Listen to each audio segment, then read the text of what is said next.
El proyecto Cuyama 2020, Ritualidad lúdica en las expresiones ancestrales afro-guayú del departamento de La Guajira, resaltan aspectos que reafirman la identidad, partiendo de los elementos afrodescendientes, en un diálogo primigenio intercultural que aporta a mantener vigentes los saberes ancestrales de la comunidad guayú en el departamento de La Guajira. Mi nombre es Martín López González, soy psicólogo social, especialista en educación, cultura y política, pues trabajando profundamente en la cultura y el mestizaje del contexto, de lo que es la Guajira, de lo que es el territorio y de lo que es la gente. Uno comienza a pellizcarse, bueno, ¿de dónde venimos? ¿Quiénes somos? ¿Sí? Y entonces comenzamos a mirar los fenotipos, ¿a quién nos parecemos? Entonces, aquí, a pesar de los que llegan de afuera, dicen, bueno, pues si Riohacha es un pueblo afro, aquí todo el mundo es afro, los que estamos aquí no nos autorreconocemos, ¿sí?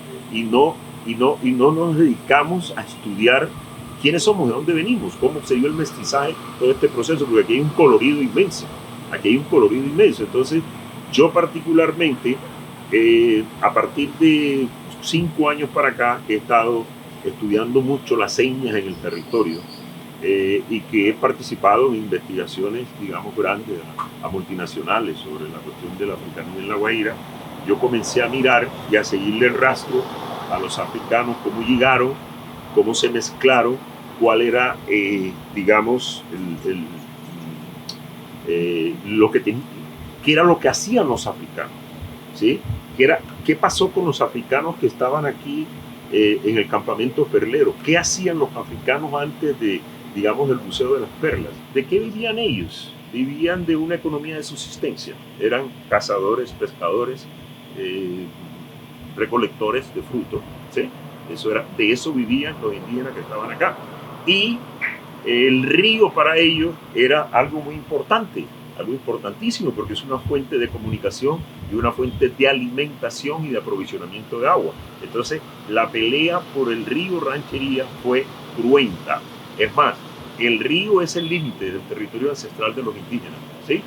Entonces, si tú le pegas una mirada a lo que es el río Ranchería, de este lado, todo es afro, saliendo de aquí hasta Barbacoa, hasta toda esa zona, y de aquel lado siguen los indígenas. Entonces, el río Ranchería tiene esa importancia que inclusive llegó a ser una frontera cultural, de alguna manera, ¿no? ¿Sí?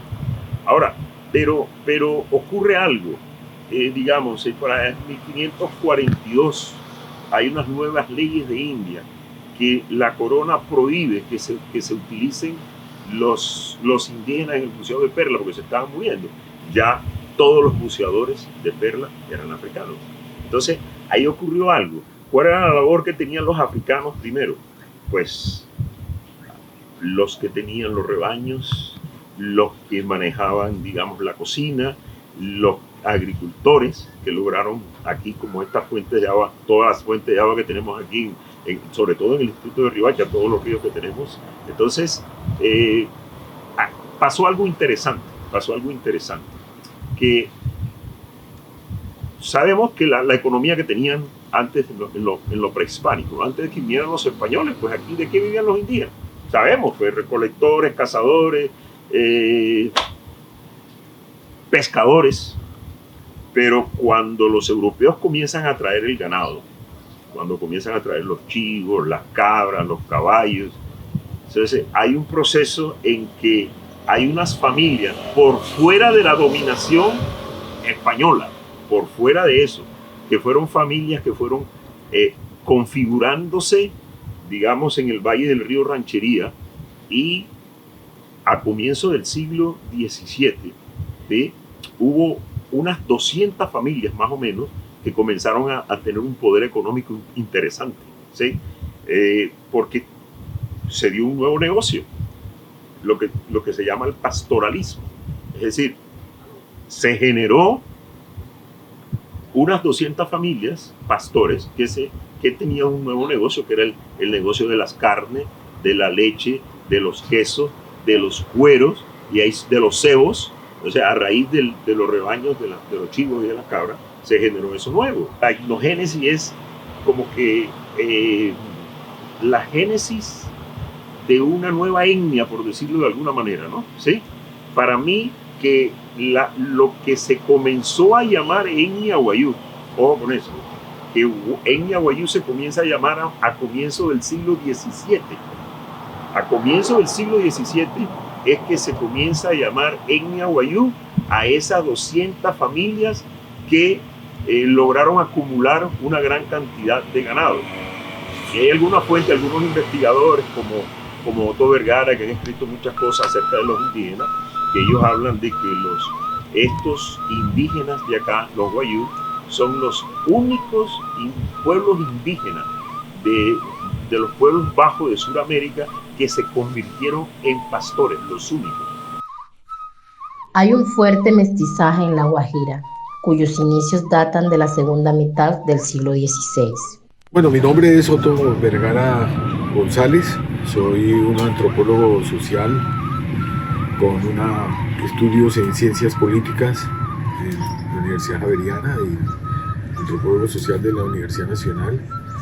Y llevo, oriundo de La Guajira, de Maicao, y llevo más de 30 años de estar trabajando sobre etnografías y trabajos sociales en el departamento de La Guajira, sobre todo con la comunidad Wayuu. Los primeros 50, 60, 100 años son años formativos a nivel de un fuerte mestizaje. Ya para el siglo XVIII, por ejemplo, nosotros estamos viendo que el mestizaje y el zambaje en La Guajira era sumamente fuerte.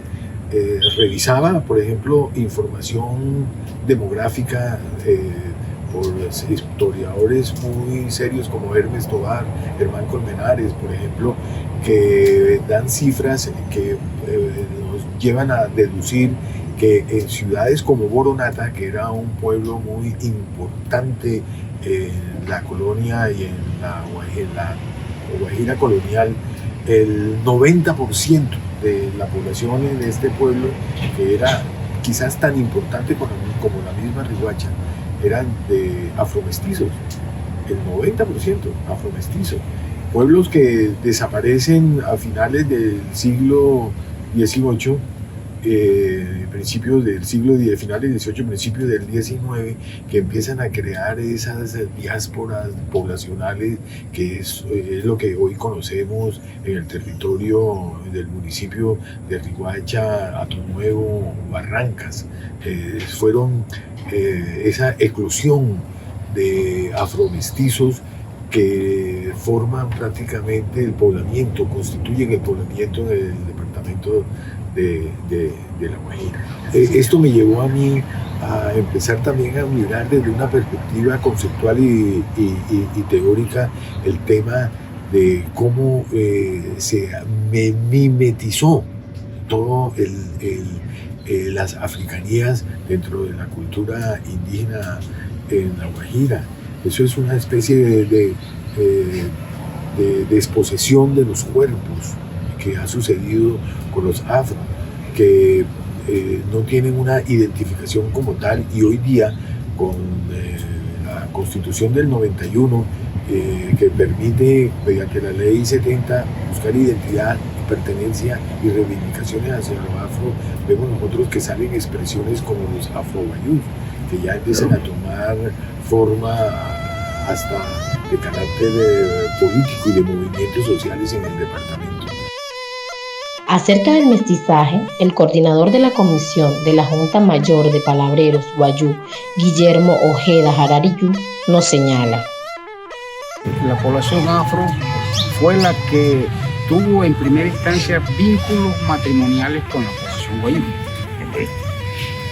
No fue, lo del europeo fue abuso, que sí es importante. Lo del europeo fue abuso con las mujeres Wayuu, porque todos los que venían de allá pues eran hombres, no vinieron mujeres con ellos. Y los afro también fueron hombres. Esa necesidad del hombre de compartir su vida con la mujer Wayuu fue la que generó una relación y unos vínculos amistosos de verdadera conquista sentimental, amorosa, no la conquista que nos hablan a nosotros, que vino arropada con el abuso y la profanación de la cultura y de los espacios de la población guayú. Y ahí esa necesidad, ese vínculo entre el hombre afro y la mujer guayú es parte de nuestra historia como pueblo guayú. La palabra guayra me estoy refiriendo a un pariente familiar, o sea, así no sea de la línea materna, pero es un saludo, como decir, sobrino, o sea, miembro familiar, ¿sí? La palabra guayra, y entonces es ahí donde yo considero de que primero nosotros tratamos de guayra al afro, como una persona que no era miembro de la población guayú, pero que sí había un acercamiento con él como sobrino familiar. Nosotros nos reconocemos guayú cuando ya superamos esa etapa de cazador y recolector de fruta y la condición de nómada, ¿sí? Entonces encontramos una estabilidad de una actividad, ya sea donde se producen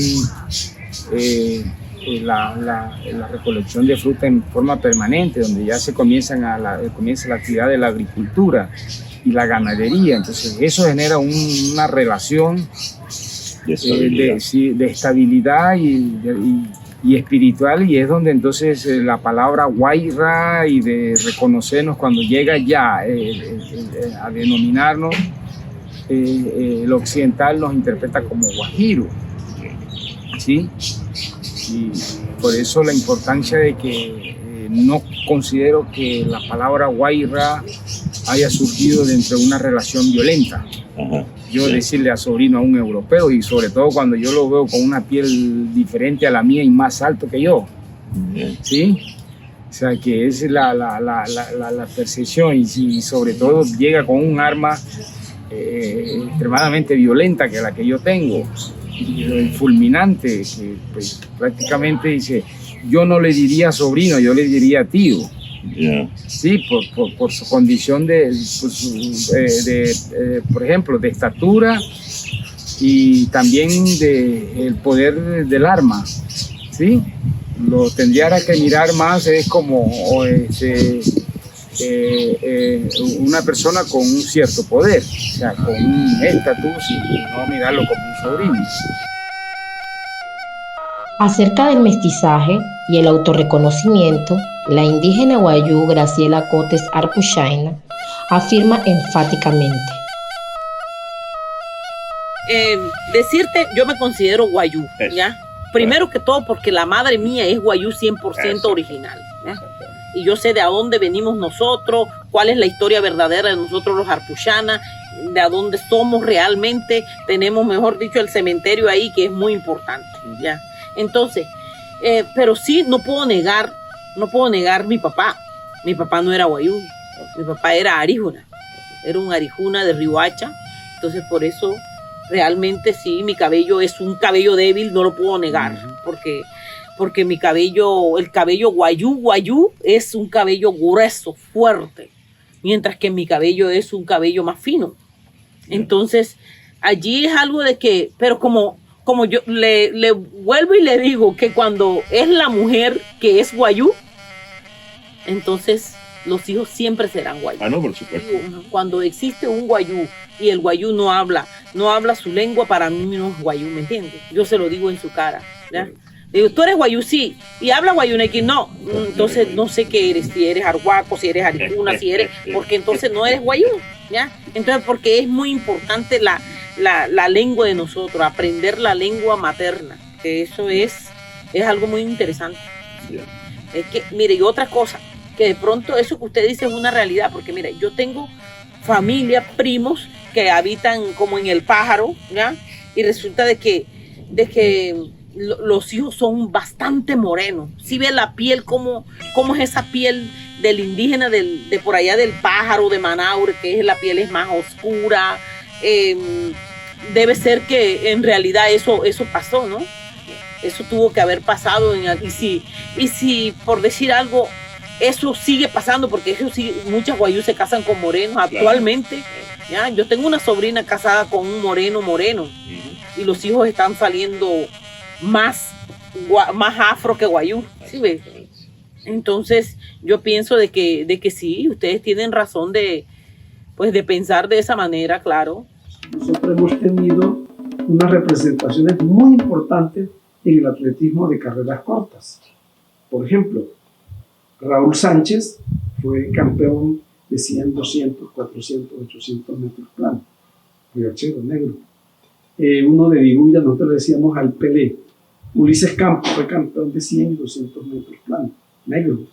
Entonces, Juan Jacobo fue un corredor de carreras cortas. En todo eso se expresa nuestra genética negra. Así nos decoloren, así se alicen el cabello. Y en algunos platos, los platos son eminentemente negros. El uso del plátano aquí es un uso negro, no es indígena. El plátano amasado, es un plato de gastronomía negra, por poner un ejemplo. Y hay muchos. Y hay cosas genéticas que también persisten y se expresan en las artes. Le voy a poner un ejemplo. El percusionista de Carlos Vives, negrito rosado, es nieto del más grande tamborero del municipio de Riohacha, de Cundino Narváez. ¿Ya? La genética. Hay que las artes tienen unos determinantes genéticos que están determinados por el desarrollo mayor de áreas cerebrales específicas. Entonces uno ve que hay músicos, pintores, escultores, ebanistas, sí. Nosotros no podemos negar nuestra condición de negro en las artes, en la gastronomía, en nuestro rendimiento físico atlético, en todo. Nosotros somos en la genética de algunas patologías. La hipertensión también es más usual en los negros que en las otras etnias. La osadía de hacer cosas que en otras latitudes negras están prohibidas, o que en otras latitudes negras los negros se cohíben de eso. Yo pienso que hay esa diferencia. Es decir, uno digamos al rivachero, o al treintero, o al dibullero, o al matutero, te los pongo como referentes negros. No le voy a decir es que a mí me discriminan porque soy negro, o que me tratan mal porque soy negro, o que no puedo hacer cosas porque yo soy negro. Uno no oye esa expresión aquí. Eso es más usual en el Pacífico. Entonces nosotros, eso sí, ustedes, los investigadores sociales, dan la explicación, pero somos más osados. Aquí una colonia haitiana identificable, haitiana, asentada en el barrio Riva, cerca a la ribera del río. Entonces, cuando usted va donde Carmita y come el desayuno de tortuga, usted está comiendo un desayuno de una bisnieta de haitiana. O sea que en la tradición de la tortuga aquí en Riohacha hay mucho de los negros. Entonces, yo alcancé a, yo no me acuerdo del físico, pero todavía en los años 50 vivía la abuela de Carmita, le decían Carmela la Reina, le decía la señora. ¿Y reina? Sí. Y la mamá de Carmela la Reina era haitiana. Sí, claro. Era haitiana. Claro. Bueno, y los Larrada de aquí son descendientes se murió después de un haitiano que le decían Pitico Larrada. Y los hijos ahí se mezclaron con los guayú y aparecen como guayú. Pero los Larrada son descendientes de Pitico Larrada. La herencia cultural se refleja en la gastronomía, de acuerdo con Otto Vergara. Todas esas comidas de campamento que eran producidas por Afro, comidas populosas para atender esclavos y libres de todos los colores, como se llamaban en ese entonces, se denominaban a cierto sector poblacional, eran producidas por Afro. Y ellos tienen también la particularidad de que se mimetizan mucho con los guayú. Los guayú, que llegó a ser una sociedad muy opulenta en este periodo de 4 siglos afroandaluces en el departamento de La Guajira, lograron tener muchos negros esclavizados, incluso mestizos, hijos de zambos, hijos de negros con indígenas, que llegaron a tener mucho poder dentro de esas élites territoriales guayú que existían en el siglo XVII, XVIII y XIX acá en el departamento. Por ejemplo, el friche, que es una comida que simboliza mucho la gastronomía guayú y es un orgullo de la cultura guayú. Yo estoy plenamente convencido de que los orígenes de este tipo de comidas son comidas rendidoras, comidas de campamentos, que fueron posteriormente ritualizadas por los guayú en su sistema culinario y en su sistema sociocultural. Y así hay muchos elementos que nosotros podemos ver y que historiadores y investigadores han seguido esa corriente, sobre todo historiadores afro, que están reivindicando esa influencia afro dentro de la Guajira. Hablando de friche, la palabra friche viene es una palabra de ustedes, los aríjunas, que viene siendo como uno dice ahora, jurricha, pero en sí la palabra correcta para utilizar, o sea, para hacer el friche que ustedes dicen es aturuhush, es la palabra, porque el friche se prepara de esa manera, que pues la carne se pica bien picadita, se le echa gusto, o sea, su gustico, o sea, la sal, que es muy importante. De hecho, que la sal es tan importante para nosotros que cuando nace una mujer guayú, siempre al momento que nace, siempre es bueno agarrar una cosita pequeñita y echarle la sal, colocárselo aquí en la lengua, porque la sal es muy importante para nosotros, las mujeres guayú. Entonces, el friche, o sea, la carne se pica y se le echa la sal y luego se lleva al fuego. Entonces, eso ahí lo que hace es que se tapa y él suda, o sea, la carne suda, como si fuera, digamos, en la cultura de los aríjunas, como si fuera en olla a presión, pero siendo aquí que es a lo natural, con leña, y se deja ahí a fuego lento. No es una comida que nosotros vamos a preparar como a las carreras, que vamos a echarle buen fuego, no, porque se daña la comida. La comida hay que hacerlo bien hecho, con la comida, o sea, con el fuego que debe ser y el punto de sal. No lleva aceite, solamente lleva el gordo que lleva el chivo, porque eso es como una telita, que es una tela súper finita, que el chivo siempre lo tiene. Entonces eso es lo que primero se echa al caldero para que existe el aceite, pero es un aceite finísimo, es un aceite que eso envuelve la carne, es como si lo envolviera así, que lo va dorando a medida que va pasando el tiempo de calor. Ahora, lo negro culturalmente en Riohacha y en La Guajira estaba más ligada a la sociedad en su conjunto que lo indígena. Por ejemplo, el friche llega a la mesa en la marimba. El friche no era una comida de la mesa, no. El friche era una comida de rancherías, de paseos y de finca. El surgimiento del pastoralismo y la espiritualidad guayú es definitivamente un quiebre en la historia de La Guajira. El coordinador de la comisión de la Junta Mayor de Palabreros Guayú, Guillermo Ojeda Jalariyú, nos señala. Es ahí donde nosotros encontramos pues una similitud, un acercamiento desde una relación espiritual entre lo afro y los guayú, donde sabemos de que el color rojo está asociado a un profundo sentimiento a la vida, a la protección de la vida, a la preservación de la vida y también frente a protección de malas energías. Sí, entonces el color rojo está asociado a la armonía, al principio de armonía, al principio de equilibrio, al principio de reciprocidad, que es donde se fundamenta el sistema normativo Wayuu.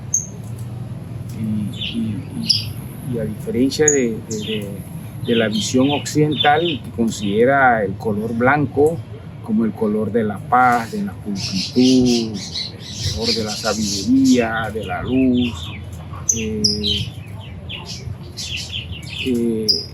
el color rojo representa todo eso, toda la sabiduría, la sabiduría espiritual, de los sabios espirituales, y lo utilizan en la indumentaria y también en las piedras preciosas. De ahí es donde adquiere el valor las piedras preciosas en la cultura Wayuu, de esta relación comercial también.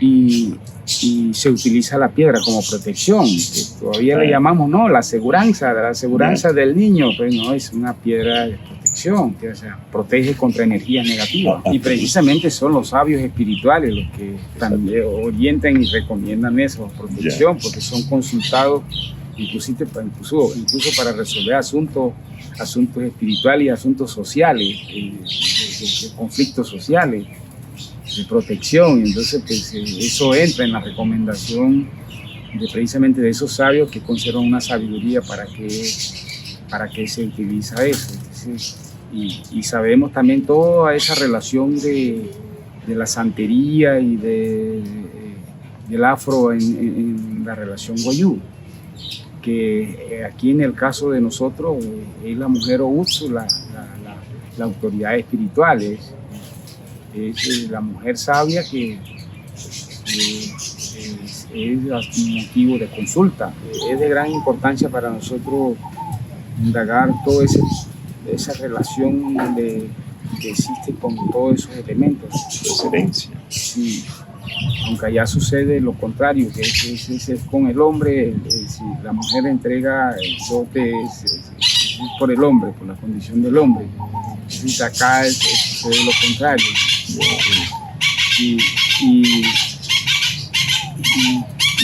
Y sabemos de que es aquí donde en la relación de nosotros, los Wayuu, afro y europeos, donde nosotros afianzamos lo que traíamos, enriquecimos la cultura. Y en esa utilización de formas, símbolos, que los elementales son la figura de espiral. En casi todos los pueblos indígenas eso representa el mismo pensamiento en espiral. Es la primera figura elemental que aprendemos y la hacemos en el suelo, el palabrero, en otro elemento, y esa misma concepción también hace que nosotros hagamos la cerámica. Por eso fabricar la cerámica Wayuu también se hace en forma de espiral, no como en otros pueblos que lo hacen con aquí también unos cordones, y la mochila también comienza en forma de espiral. Cuando logremos entender un poco más y sepamos exactamente qué fue lo que pasó aquí, el solo hecho de decir Wayuu, ya estamos diciendo afro. Esa es mi teoría. A eso es lo que yo le llamo la etnogénesis del pastoralismo. Es decir, a partir de una nueva economía que se genera, que no existía, surgió una nueva superestructura, que fueron dos pueblos diferentes que se unieron sus cultos, sus cantos, su espiritualidad. Eso es lo que hay detrás de esta investigación intercultural. Esta producción muestra un hilo conductor que intenta recuperar la memoria histórica, el reconocimiento de la herencia africana presente en la cotidianidad de la diversidad cultural y de las expresiones ancestrales afro-wayuu, en procura de resaltar la importancia y el valor del legado cultural.